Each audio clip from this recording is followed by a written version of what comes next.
Senator John McCain has one eye on the jobs picture here in the United States and another on the unfolding revolutions in the Middle East. And he's just returned from a trip to the region. So we have lots to talk about today, and we're glad to have him here with us at the museum. Senator McCain, thank you for joining us. Thank you. Let me ask you first about the report that we just saw.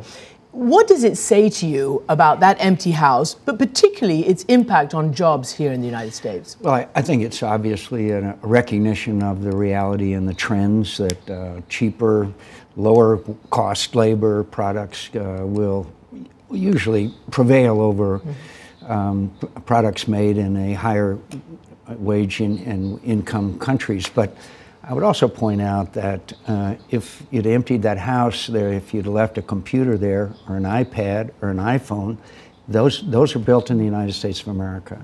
And as the president said continuously, and I agree with him, innovation is the key to us being able to restore our economy. And that's got to be exports. We've got to have free trade agreements. I'm glad the president's supporting South Korea free trade agreement. We basically abandoned Colombia and Panama. All these other countries are concluding free trade agreements amongst themselves while we are being left behind. And that's very harmful. Small statistic. 2 years ago, 40% of the imports of agricultural goods in Colombia were from the United States of America.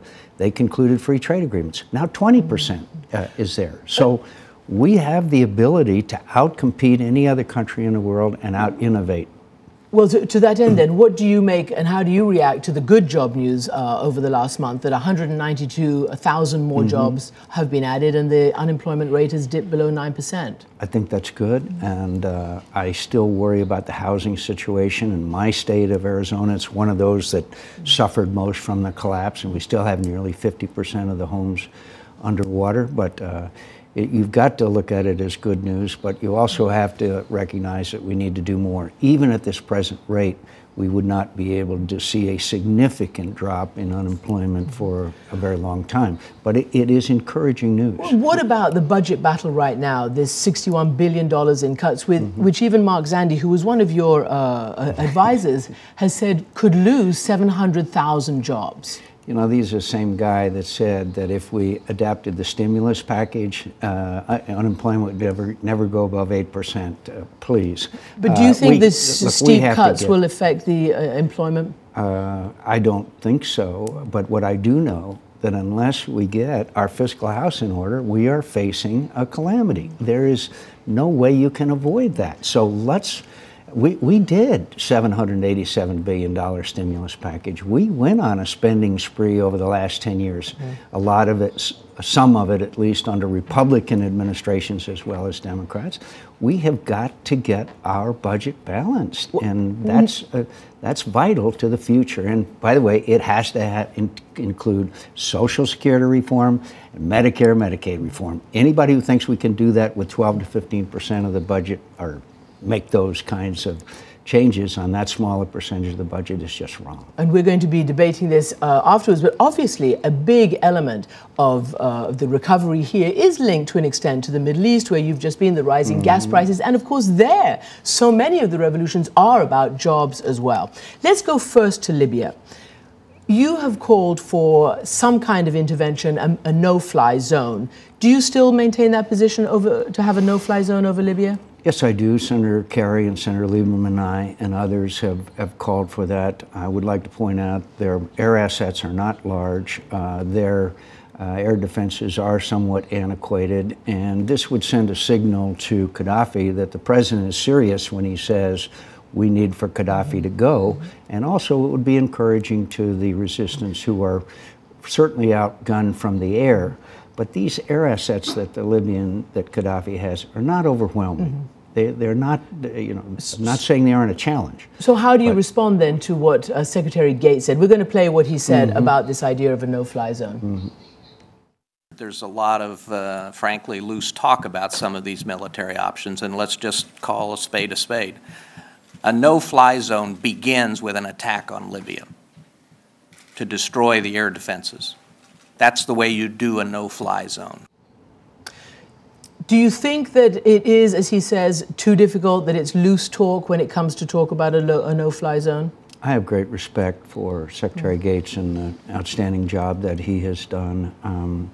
We can't risk allowing Qaddafi to massacre people from the air, both by helicopter and fixed wing. What he's really doing is attacking military installations, ammunition depots, and potentially a rebel army. If the U.S. does get involved, is that taking sides?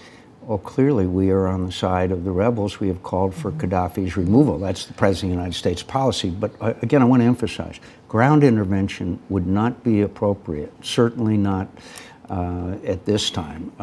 A ground intervention by the part of the United States could be very counterproductive. But we can assist in a lot of ways, from humanitarian, intelligence, providing them with some training and other things that we could do as they form up a provisional government in Benghazi. You mentioned what the president said, calling for Colonel Qaddafi to step aside. I mean, when the president says he's got to go, presumably he has to go. Yes. How does that happen? How does one get him to go? Well, first of all, I hope that Qaddafi understands the inevitability of, but he hasn't shown I agree with much you. indication to us. He's insane. But perhaps the people around him would begin to depart the sinking ship. And by, again, no-fly zone, declaring our assistance or support of a provisional government, perhaps, which is being formed up now. There's a lot of steps we can take, providing the significant humanitarian aid. Look at this humanitarian crisis. It's huge on both borders. So I think there's a lot we could do, and including intelligence capability and giving them technical assistance. And in terms of where you've just come back from, Egypt and other parts of that area, many people look with great optimism to what's going on. Some are pessimistic. How can the United States help manage the transitions? First of all, by not appearing to interfere or dictate. There's a lot of skepticism in Egypt and Tunisia and other countries because of our support of past rulers, but offer assistance. Perhaps the most important thing we could do in the long run for these countries is investment, because you know this was all about jobs.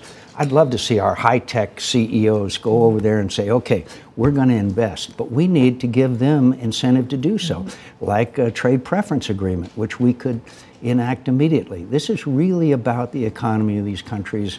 And finally, there's so much to cover, Christiana. I don't mean to insult your intelligence, but really Egypt is the key to all of this. Everybody the heart says and so. soul of the Arab world. The other countries are very important, but maybe we could fail in one of those other countries. We fail in Egypt, it has severe consequences. So much more to discuss. Senator McCain, thank you so much for joining us. Thanks for having me on.